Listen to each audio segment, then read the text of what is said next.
stage right now, he is a radio icon. He is the guy from Big Boy's Neighborhood. A dynamite father, great husband. He was fondled by a lady on the boat yesterday that touched his penis. Ladies and gentlemen, give it up for Big Boy!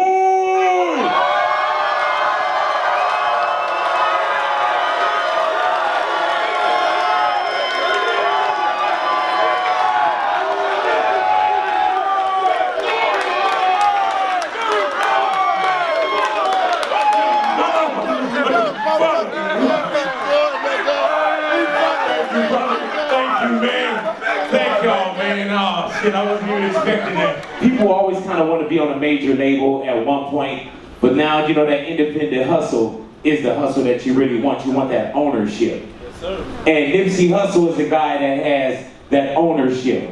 And when you guys get a chance to sit down and really see what this marathon and what this wave is that's about to come, that we all want to get a chance to enjoy as well. It's going to be a ride. It's going to take a lot of us into the future. Yeah. Yeah, grab that mic real quick, man, before we make this other intro. This is Nipsey Hussle, ladies and gentlemen. Give it up for him. What up? What's up? Yeah. And just what I had a chance to bear witness to at the Marathon store, and the introduction, and you introduced me to brother, and this next wave of just thinking. When I say thinking outside the box, these are thinking so much, and there's so much knowledge, and our dollars are mighty. A lot. A lot? What about you?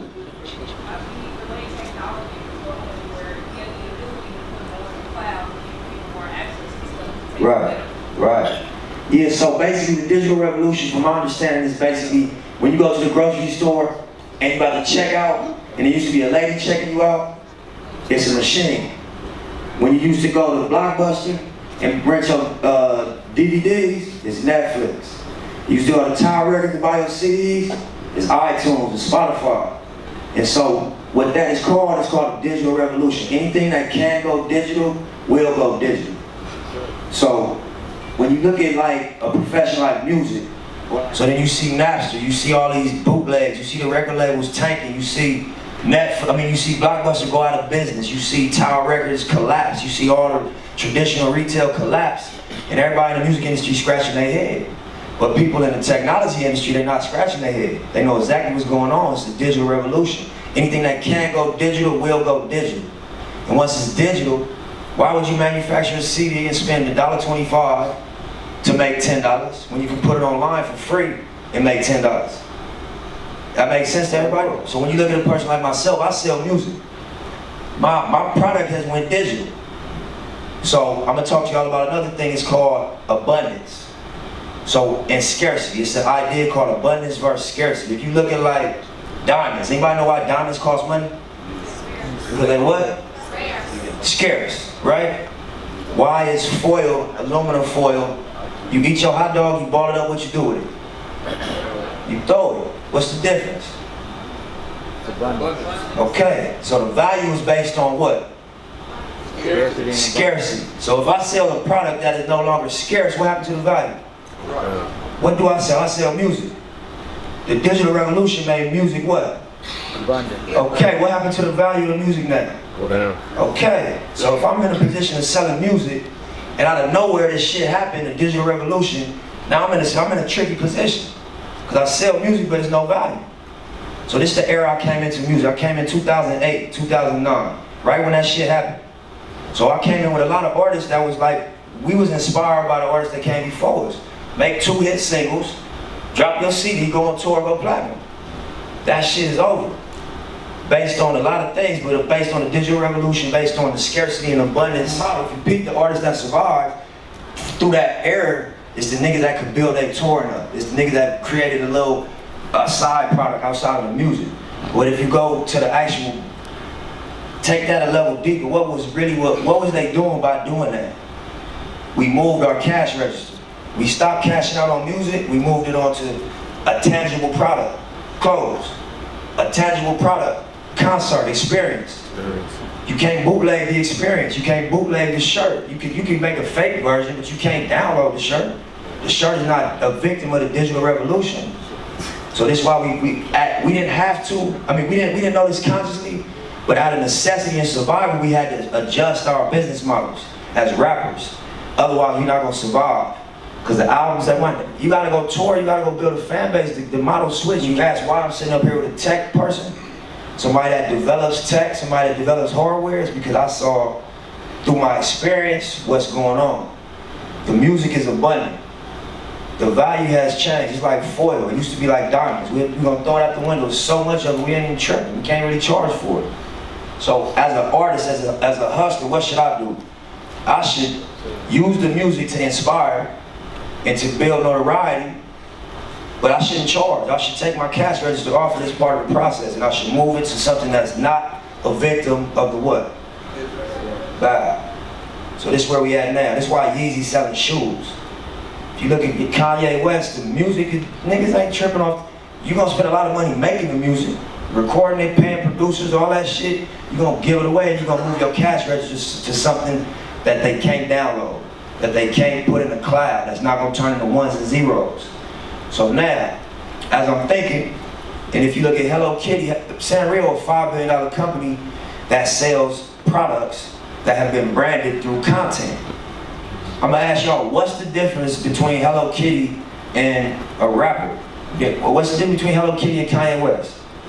Kanye West makes content, the content inspires the world, and he says, buy my shoe, and you buy the shoe. What's the difference? What'd you say? Maybe. That was hypothetical, but probably, I'm sure Disney got more money to market than Ye, but my point is that, why, as a hip-hop artist, don't we think like we're as valuable as as Mickey Mouse, or as Sonic the Hedgehog, or as any one of these characters that have been branded through content? Because if you look at the value of Mickey Mouse, it's not just two-pronged. You know, he's not just on cartoons and going on a tour. No, he got multiple categories that his brand is leveraged across and sold across. And so this is what we think hip-hop should be focusing on right now. We should look at the categories that haven't been disrupted and that haven't been taken over, and infrastructure has been built in, and we should attack. And if you look at the most profitable category in the world, what is that right now? Tech. But I'm curious and I'm inspired by it.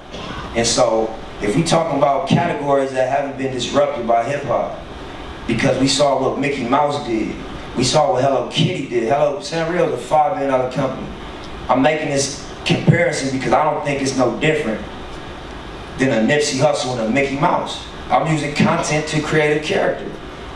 Mine is a little closer to reality. It's a little more emotionally connected, because it's not just giggles and shits, it's some real life experiences going into it. But the fact is, it's a branded character through content. So now we talk about the smart store. Again, we was getting ready to open a store. I'm driving down Figueroa in LA. I got my 8-year-old daughter with me. She like, hey, Pops, take me to Starbucks. I want to get a unicorn frappuccino. So I'm like, I'm taking to the movies. We got slushies at the movie. We can get snacks at the movie, but I'm like, fuck it, this is my daughter, I'm gonna stop. So I pull in, and Iddris is sitting in the Starbucks with his laptop open. Mind you, I've been researching, I've been doing my homework, I've been having this dilemma on my head, trying to figure out where to go. Bumping my head with smart people, trying to think about what to do. I've been, you know, resisting these deals for a long time, you know, building my independent infrastructure, because I feel like we're on the verge of breaking through something outside the box. I read something the other day, it was like, you know, talent is hitting a target that nobody can hit, and genius is hitting a target that nobody can see. You know what I'm saying? So, as I'm walking in the Starbucks, you know, bro got his laptop open, and he got this piece of hardware. You got the hardware with you? He gonna give y'all a demonstration. Matter of fact, show him what I saw when I walked into Starbucks, if you could. So this is just a demonstration of, as I'm walking in blank, I walk in Starbucks and I see a young dude that obviously, you know what I mean, is one of us, obviously from the culture, and he's sitting here doing this. So bear with it for a second, but okay, boom. So I'm walking past the screen, this is what I see on the screen. He got his hand, here, show this real quick. You know, niggas break shit when you tell me. Nah, so basically I'm walking by and I see this shit on the screen. And I got my kid with me, so I almost don't say nothing to him. I'm like, bro, what is this? I know technology enough to know what is that. And then, you know, you a young dude that, you know, you can. It just struck me as a little bit unique that he was sitting here doing this. So I'm like, bro, what is that? And go ahead, you take over and explain to them what this is. All right, cool. So, you know, my name's Iddris Sandu. I'm 20 years old. But 20 years old. So yeah, count that up. But so this software right here is a software I work with Uber at. So when I was at Uber, I was their lead systems engineer. Stop right there for a second. Clap for that too.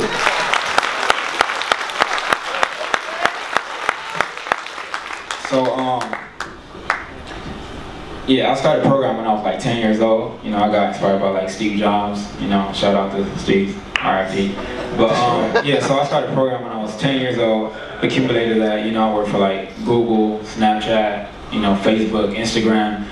When you go to the search feature on Instagram, that's me. That's my software right there. But clap that up. Clap that up. So, yeah. You know, like Nip said, there's something, and I'm going right to this, but I have to talk about, you know, kind of this and lead on to this. So, like he said, the digital revolution, and, you know, technology is at the forefront of everything we do.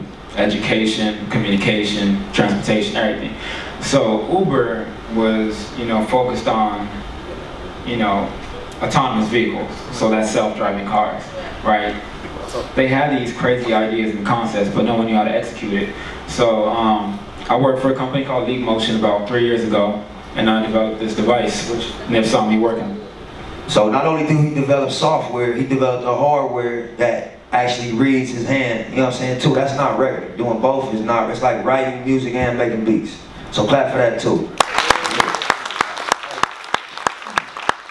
So the whole idea of the device was, you know, how could we simplify life, right? Like my whole concept, like I'm 20, but like I'm woke, you know what I mean? Like I'm black, you know what I mean? But like I also believe in simplifying life, making things easier for not only my generation, but culture. So yeah, the whole device was how could we take something that's imminent, which is, you know, self-driving cars, and ensure that it's safe, right? So when I was at Uber, I was writing this software called ACDI, which is like Autonomous Collision Detection Interface, right? So you could have your self-driving car that you're probably gonna get in the next 5 years, right? You're driving on the highway and you fall asleep, the car gonna crash and you could die, right? So that's the whole idea. So that's what it was at. And then I came on board and I created this so it can monitor your hand data, right? I mean, anything can happen. You're going 60 miles the highway, fall asleep behind the wheel, the cars aren't, there's not enough data to prove that that shit works, you know what I mean? So like, I wrote this software and we tested it out in a few of the cars where it could detect where your hands were, right? So let's stop right there real quick. Y'all understand that so far? Well, y'all see his hand on that screen, right? So the hardware, for sure, thank y'all. The hardware that he created scans your hand in 3D space. So y'all can imagine how that could create a safer driving experience because the steering wheel could read if your hand was there through his technology. Keep going. Right, so what the software does is it can do what I call a split ratio, which is a 50-50 ratio, so it's assistive autonomy. So the car would detect that you were on your phone, and it would split. How will it detect that you're on your phone? Based off of the data we get. But what will be the, okay, so you drive the car with 2 hands. So if you're on your phone, you gotta take 1 hand off the wheel. Right. The wheel's gonna know that you took your hand off of it. So it's gonna know we only got 1 hand on the wheel, right? And it's gonna split a 50-50 ratio. So you halfway control, the car is also halfway controlled, right? If it detect that, you ain't got no hands on the wheel, and it's the crazy shit. Like if it detect, sorry for cussing, but I don't care. Like if it detect that, you ain't got no hands on the wheel, the car will engage full autonomy, and after some time it will like park to the nearest exit by itself. So 20 years old. So that's the software, like that's the software, you know, I was working on with Uber. But again, it's like the applications are crazy, and that's why I went to that Starbucks that day. I never been there in my life. So shout out my daughter, shout out the Starbucks, the unicorn, Frank, all that. Can we answer like questions after though? Please. I just know a lot of us drive with one hand. Yeah. So when we're driving with one hand, what does it do? Does it start pulling over too? Semi-autonomy, so 50-50 ratio. So the whole goal is to have 50-50 ratio, right? So if you had him next to you, kind of assisting you to drive, wouldn't that be much better? Yeah. Right? So that's what the software does. It'll assist you. It'll read that, you know, you're not fully committed to the wheel. So if the car drifts, it's gonna correct itself. Because it can tell that you're not like 11 and 2. It also reads your spinal position. So if you want to slump, if you want one of these, it's gonna know we need full autonomy. If your spine's straight forward, you got one hand on it, it's gonna read the position of your bone structure. You know what I'm saying? We could do mad shit with this. We could apply it to entertainment. We could take this shit and put it in, you know, DJing. Imagine, let me interject you for a second. like, imagine this, all right? You build a robot in India or like a third world country where there's not a lot of medical resources. And then you get a award-winning doctor that can perform surgery from a remote location on whoever is not privileged to have access to his talent, you know what I'm saying? But the opportunities and the ceiling is so high on what you can do with this technology, and this is just one of his patents, you know, and so I'm gonna let him continue to express it, but this is one idea. He got multiple ideas that we working on. Utopia. So I just believe that, you know, we could live in like perfect harmony, you know, no fights, no nothing. But like in reality, that's like kind of impossible. But if everybody thought like that, you know, right. Yeah, if everybody thought like that, you know, this would be like a much better world, you know what I mean? But yeah, so that's just one idea, and I have like this org chart, and you know, we working on that right now. But throughout my life, I want to focus on things from transportation to agriculture to fashion to affordable housing to renewable sources of energy. Complete new stuff, you know, that doesn't even exist. And on that continuum, you know, ideas like this need to be expressed. And one thing that's really important, and the reason why I'm on stage right now with Nip, is it's an unconventional business relationship, right? How many artists do you find teaming up with tech people? How many tech people that made it come back and influence their culture? You know what I mean? How many people could come up with dope concepts and say, you know what we're gonna do? We the new Palo Alto. We keeping this in the hood. Right. You know what I mean? Right. Like, people are so quick to kind of take a concept and, you know, either sell it or like take it to like Cupertino. I don't know if you understood the analogy I meant by Palo Alto. So Apple is in Palo Alto, right? Apple's one of the biggest phone manufacturers in the whole entire world. Y'all heard of Silicon Valley? That's Palo Alto. That's what he mean by that. The home of the tech innovation happens in Palo Alto, but it could happen in Opelika. It could happen on Crenshaw. It could happen in Brooklyn. It could happen in Queens, is what we're saying, because the internet is accessible. The technology is not outside of our reach, and he's a perfect example of that. Explain where you grew up at also, so they don't think you like some privileged kid. Yeah, I'm not. I grew up in. I moved a lot. I grew up in Compton. I grew up in Harbor City. You know what I mean? Like, and I ain't know like, you know, like, excuse my language, but like, I'm good at like, I ain't no like a weird nigga either. You know what I mean? Like, no vouch for that. You know what I mean? Like I spit, I produce, I work on tracks with Travis Scott. You know what I mean? Like, I produce, I write just different. I ain't like, you find them nerdy ass niggas and they just, you know, they robotic and shit and talk. Nah, man, that ain't me. And let me say something to this too. You know, I think that part of our culture that prevents us is we think like being smart is not cool, or we think like being intelligent or speaking intelligent is not hood, or it's not like you're not a man. That's out, man. That shit is out. That's why I celebrate Iddris, because, you know, his confidence to be himself and to carry his truth is valuable and it's inspiring. I think we should all take a page from that, because, yeah. And it's like, to kind of touch on that, it's like, we run this shit. You know what I mean? Like, you know, the same people that sit in office and necessarily make decisions and say what gets to get played and not played are the same people that are influenced by our culture. You know what I mean? So it's like, there's a reason why I talk the way I talk. But when I go on an interview with Forbes, or I do, you know, Good Morning America or Ellen, I still talk the same way I talk. You know what I mean? Like, I got you in one second. To kind of, you know, I'm for my people, and I believe in tech, nobody's really bridged that connection. You know what I mean? Like, you want to influence the culture, you want people to understand you, you got to be one of them. You know what I mean? You have to be with the movement. And that's what we create. We create a movement. And so, like, with this tech, we're going to showcase in a little bit, that's just one idea. And these are things we have the skill sets to do now. You know what I mean? It's not about, these are concepts that we going to release in the next 5 years. You know, I got accepted at MIT twice. I declined twice. Because, like, but it's about having ideas and concepts that you can execute now to inspire a generation. Right. I'm 20. You know what I mean? Like, if I was able to be inspired by Steve Jobs, who was somebody that I couldn't kind of identify with, you know, for example, like melanin. Steve was white, I'm black. But if somebody like that was able to transpire my mind to go and go and go and learn coding and grow up in a messed up situation, you know, counting money to catch the bus to go to school when I was going through high school, and, you know, go to the dusty section that nobody wanted to go to in the library and read on Java, C#, all these programming languages, and, you know, take those books and go into the front to the library and saying, can I check these books out? And the librarian saying, go on, honey, take those books. They ain't even we can't even scan them. You can have them. If that and this can be transpired by somebody that wasn't even someone out in the culture, imagine what somebody that was in the culture could do. You know what I mean? Clap that up, yo. That's real shit. I ain't know where he was going. I just caught you up. Go ahead.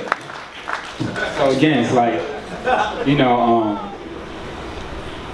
I don't usually like. I fucked you up. No, you good. Like I go to colleges. Like I'm speaking at MIT next. I speak at USC, UCLA. So it's not really like I just have like so much going on. I have this condition called synesthesia. You know, I'm like seeing. He's too smart. He's too smart. It's fucking his head up. You know what I'm saying? But yeah. Now let me say this though. I don't mean to take the floor from you. So the reason he just described everything he's doing is just to give y'all a basis on who he is. So that it's not just Nip up here with some guy that you don't know his background and who he is. So I think the whole point of him describing his prior work, what he's done, was that it could give a context to what we're doing together. And what we're doing together, the first thing we did on the record was the grand opening of the Marathon store, which was on June 17th, this past, probably like 2 weeks ago. And we want to give y'all a demonstration of what makes the store a smart store. We had a whole doc, like we was going to show the whole documentary. It was really in depth. But I think this is better because we get to talk directly to y'all. So can you come up here real quick so we can give a demo?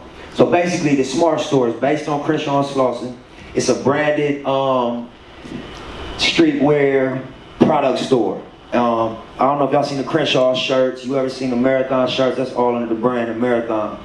So like I said, the store is called the Marathon Store. And Iddris created multiple innovative features that make the store a smart store. So for example, one of the features is that tech and content is integrated into every product. So what it is we made an app. It's called the Marathon app. And the app unlocks all the smart features of the store. And this is what you can do.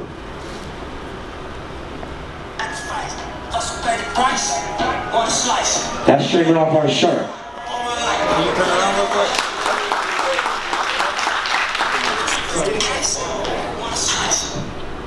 Hold on. So that's it. It's a song, by the way. It's not out. All right. So look. Hold on, President. Can y'all see this? Can y'all see this play button? She's moving. So the play button is virtual. It's not on the shirt, obviously. But when you press it, when I press the play button,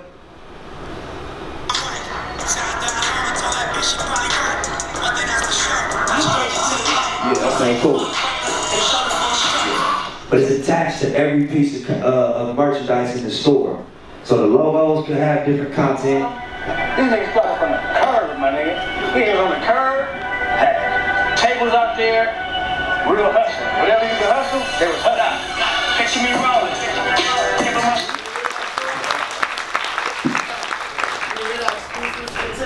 I got you later on, I'm sure. $10 a holler, nigga. Hey, no, but, so the whole concept of the store was to integrate his expertise, being just a genius in tech, a genius in culture, fashion, all type of shit, with our value, which was being Nipsey Hussle, being on Crenshaw and Slauson, having a store, having a fan base, being somebody that been putting in work for some years. And we was just trying to figure out how where does our interests intersect? And so this is the first thing we did. We did the world's first smart store. And now this is a big deal because it's a trend in retail right now, where everybody buying shit online. It's like a e-commerce trend. Everybody going to Amazon. Everybody's going to the digital market instead of going to the real store. So it's a crisis in retail. Retail is being affected by the digital revolution. When we talked about that earlier, stores is shutting down their brick and mortar operation because they consumers would rather buy it online. So when we go, I had a meeting with Mark Echo and I was telling him the idea about our store. He said, don't do no store. He like e-commerce, Bitcoin. He started putting me onto that. And I've done research on retail, and what I realized is that it's a shift happening in retail. And if there's no reason to come to the store that separate the online experience, you're not gonna come to the store. You're gonna buy the shit online. So we thought about how to create an experience in the store. We talked about that, and automatically this technology that he's been working on was the perfect fit.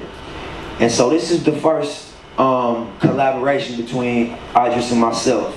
I named him the CTO of my company, All Money In. Yeah, clap that up, clap that up. I think that's innovative and unique because I've never heard of a music company with a CTO. You know what I mean? And so after we established that partnership, we like, well, what are we supposed to do now?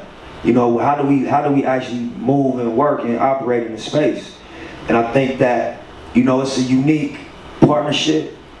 I was blown away by the reception of the Smart Store when I actually got to open the doors up and we saw the grand open. We seen people interacting with the content. It exceeded my expectation. I would have loved for y'all to see the documentary just because y'all would have got the emotional. We already seen it, man. Okay, well, it's on World Star. If anybody got World Star, it's on World Star. It's online. It would have been dope to screen it here, but the concept is just, this is tech, this is music, this is both fashion, this is both culture, and I think that it's like, all right, I don't want to keep using Ye as an example, but I think he's an innovator. So by him like building his value in fashion, you seen what he was doing in fashion. He was building relationships, going in, you know, to fashion shows, interning. He was building his value in that space because he wanted to deliver products in that space. He wanted to deliver, you know, he wanted to innovate in that space, but he had to educate himself. He had to become authentic. And I think that what you're seeing us do here is a mixture of both. I'm trying to learn. I'm trying to become authentic in a space that I want to sell products, and I want to leverage my value as a creator of content the way Mickey Mouse did it, the way Hello Kitty did it. They took their value across multiple categories. You know what I mean? And we sell clothes. We sell music. You know, we sell alcohol. When I say we, I mean hip hop. We sell concerts. This is something, I think this is the next step. You know what I mean? In terms of like what hip hop does and where we go as a culture with our value and with our, you know, yielding our acts instead of being the talent, instead of showing up as talent and getting a check. Now we're gonna come as platform creators and as innovators and as owners of technology. This tech is proprietary technology that he coded. We walking into the meeting, they gonna be like, Nip, I'll give you a check, you know, to be a part of the campaign. It's different. You know, we walking in with a different model, and we understand our leverage. We can demand partnerships from these situations. We can demand other roles than talent. And so this is what this dude and myself are building on right now. And you know, I'm gonna let you finish, but I just want to touch on something that's really important, and it might have kind of, you know, probably like was up here for some people, but like what we did on the 17th, we fixed a solution, and it's our first partnership. right? This is our first product. We fixed a solution that's been haunting the music industry for more than 20 years. That's copyright infringement, right? It's been haunting the music industry for 20 years. We sat down and we fixed it. Can y'all like clap for that though? Like, you know what I mean? Like I thought your sinus was a part of the shit. I was waiting to see what came next. Some shit like that, is that? Yeah. Anybody else got questions for us? Anything? Oh shit. Big homie.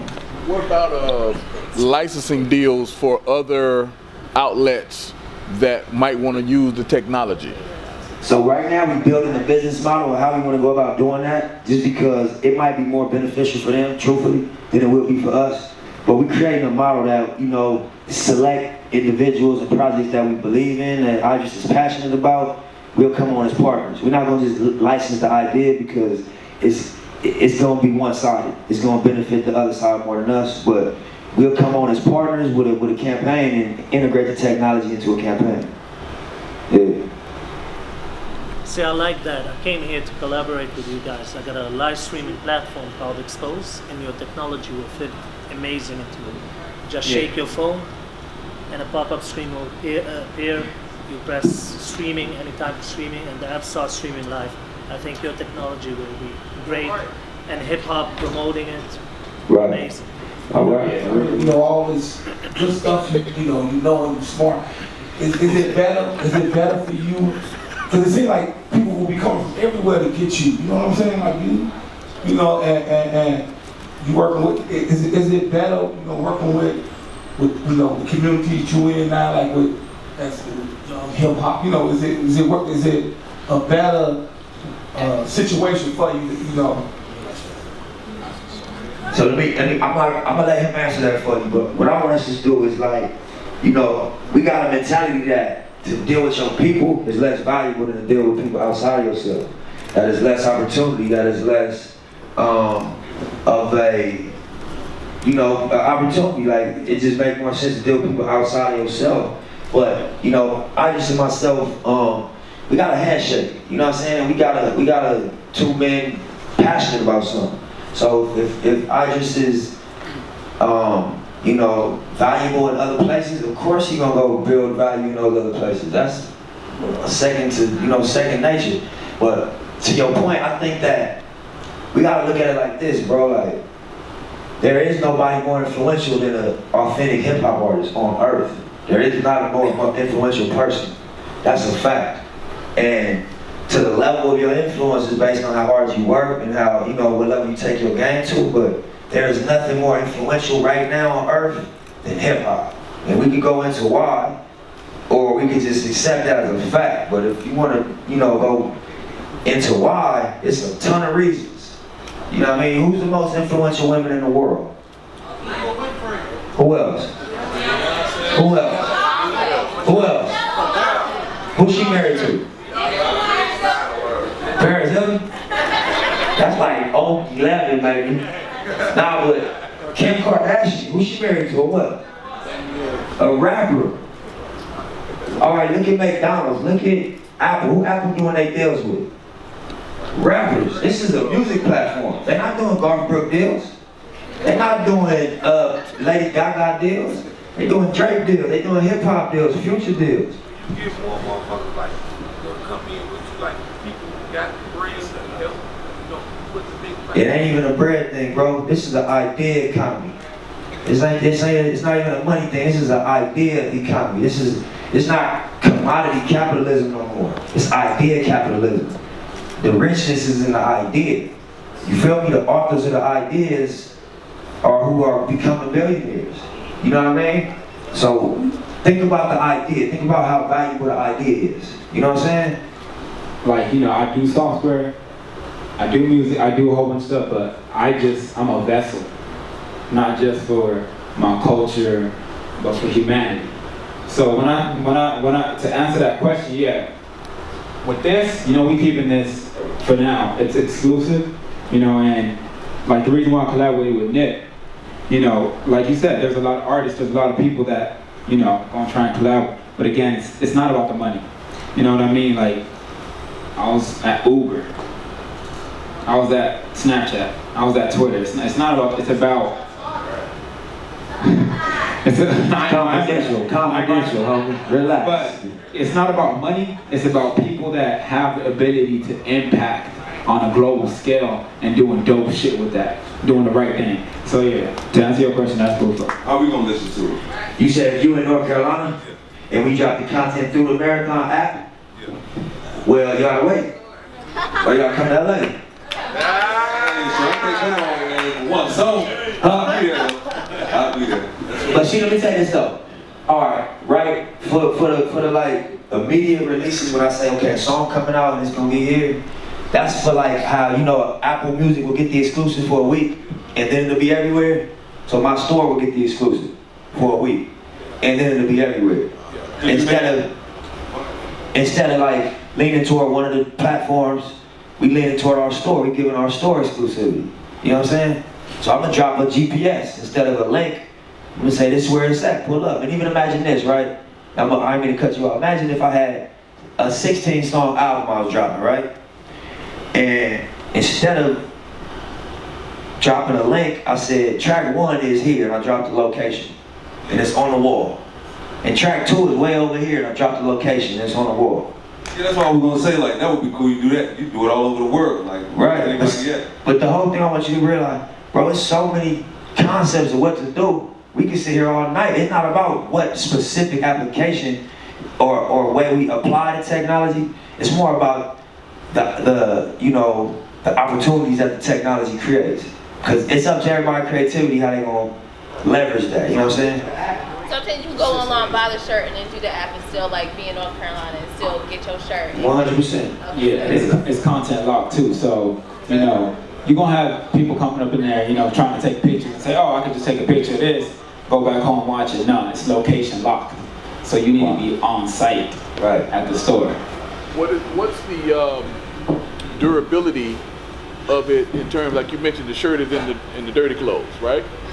How many washes or whatever can happen before the technology gets impacted? I'm gonna just put it this way. Can you repeat that question? Can you repeat the question? No, he basically said, how durable are the products? So if you wash the product, if the logo get cut in half, how does the content get affected?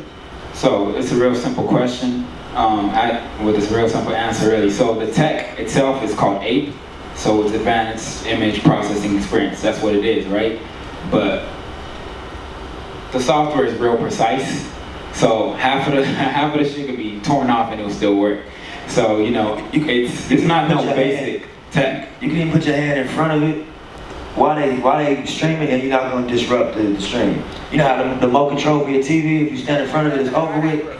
It's different. You can get in front of it, it's all good. Our tech is like future-proof. You know, we evaluate every situation. So. It's a big problem in Silicon Valley right now, and that's what you just touched on. It's a lack of diversity. It's a lack of our people in powerful positions in these billion-dollar companies that are popping up: Facebook, Snapchat, Google, all of these companies. And when people address the companies, the company got a good excuse. They say there's no pipeline from the inner cities to Silicon Valley. So your question was, how are we gonna basically expose our people to the information that has created so much value for this dude, right?